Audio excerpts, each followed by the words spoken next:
We are welcoming to our topical conversation Mika Stilwell, running for the office of Kansas House District Number 40. We appreciate you taking the time to educate voters. Mika will make an opening statement, then answer questions prepared in advance. Mika, go ahead with your opening statement. Hey, thank you. My name is Mika Stilwell, and I'm running for Kansas House of Representatives in the 40th District.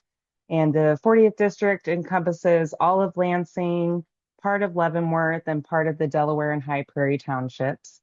I'm running because I was born and raised in Kansas, and it truly is difficult to see the state that the state is in right now. Our public education is underfunded, our safety net programs are deteriorating. They're kind of a mess. And all the while, the costs just continue to rise. Property taxes, groceries, just everything.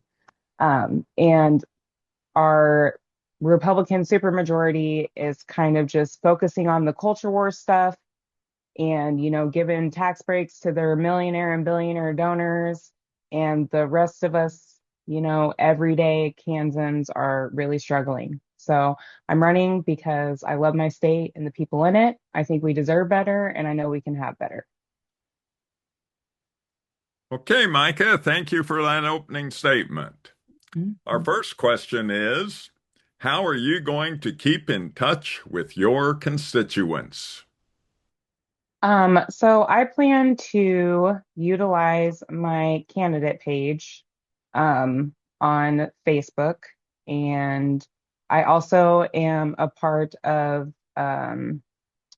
several neighborhood groups on Facebook as well, and I interact in those. So trying to be sure to keep my ear to the ground as much as possible if I am, elected and in Topeka.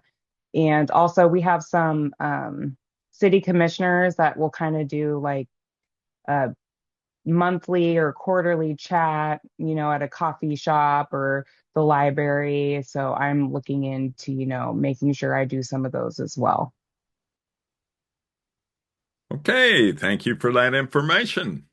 Mhm. Question number two, how will you work to bring people together? I think listening is like kind of a lost art almost. Like it's really an important skill, not just listening, but hearing people. So I, just really plan on making sure that people feel that they're being heard, pointing out commonalities between us. It's always easy to see the differences. Those are usually glaring, but just really kind of focusing on the things that we have in common and the struggles that we all share. And, just making it easier to understand, that we really have more in common than we don't. Okay, thank you. Question number three, what sets you apart from your opponent? Um, I, I my opponent is a nice guy. He really is. I've seen him talk before. Absolutely down to earth. I don't feel that he's super out of touch, but I do feel I have a differing viewpoint. He is retired military. I am a full-time working mom. I have four kids. Two of my kids have autism, and I also care for my mother who is retired. And so I just kind of I'm pulled a lot of different ways. And I think that is really an asset that I have because I can try to look at things in multiple different ways instead of getting, I guess, tunnel vision about it. And I mean, I don't get any big like corporate money. So I'm not going to have anybody to answer to except the constituents, and that's it. And that's all. And I plan on keeping that way. I don't anticipate that changing at all whatsoever. So I think just kind of offering that different viewpoint of just really being in the trenches and dealing with these everyday struggles that most Kansans are dealing with just sets me apart in that way. Okay, thank you again for your Mhm. response. Fourth question. What do you feel is the number one issue for your office? Um, I think affordability is this big umbrella and it kind of waterfalls into other stuff. So, we have the school districts that are having to ask for more in taxes because public education isn't fully funded. They're not fully funding special education. The districts have to make up that gap. And in turn, that raises our property taxes. We have these big projects like all these data centers that are coming in. Well, they're getting tax abatements. Property owners aren't seeing any sort of meaningful relief.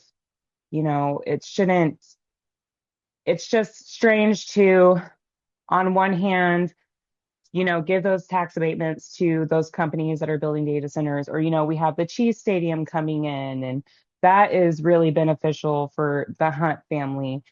But I just feel like at the same time, to have Kansans that are struggling to afford their groceries, to pay their electric bills, it's just wild to me. And to me, it just seems, it tells me that the money is there. It's just going the wrong way. And I think that that is really just affordability is just really all encompassing of all these different types of struggles that we're seeing. Okay, again, thank you. Mhm. Question five. How will you balance the needs of your district with the needs of Kansas as a whole when voting on legislation?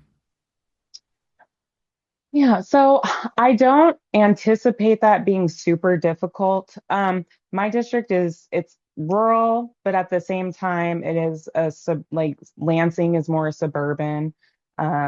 So I feel, it's kind of goes back to the whole thing of we all have a common interest in having a strong state and strong communities.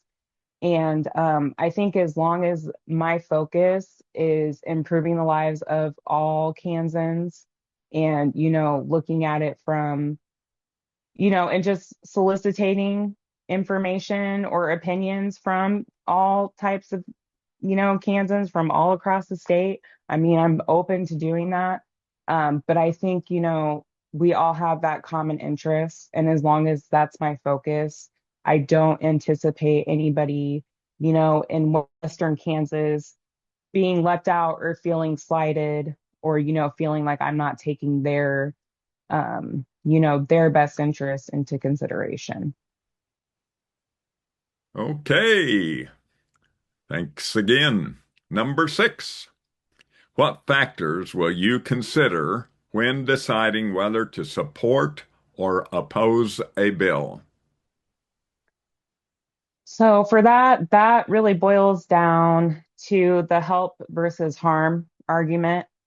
If it doesn't have, the ability to improve conditions, make life more affordable, make life safer, it's I'm we have some really rough times coming ahead, once all the effects become more clear of federal legislation, we're going to be really struggling. And so if it is not something that is going to really reinforce Kansas' ability to get through it and to come out on the other side even better, then, I just can't in good conscience like think about supporting it. So for me, it's going to be, is this going to help somebody or does this have the potential to harm somebody? Okay, appreciate that.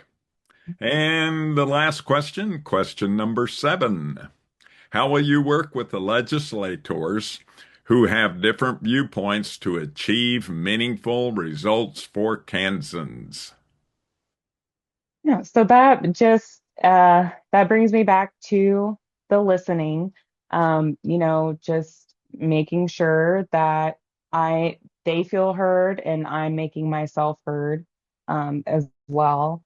I am not opposed to working across the aisle. I'm not opposed to working with anybody from a different party as long as they have the interests of Kansans at the forefront. So I'm pretty easy to work with. I'm pretty easy to approach. I'm pretty easy to have a discussion with. So if you find me hard to talk to or to work with, then we might just not be looking out for Kansans in the same way.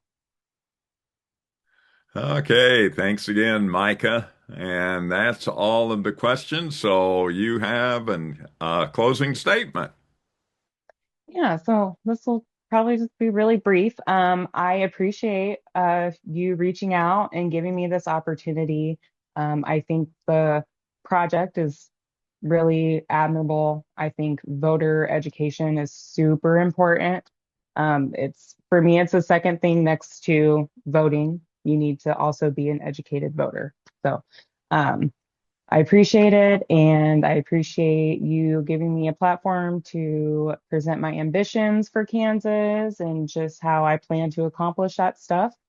And hopefully, I can go to the state house in January and start working on a better Kansas for all of us.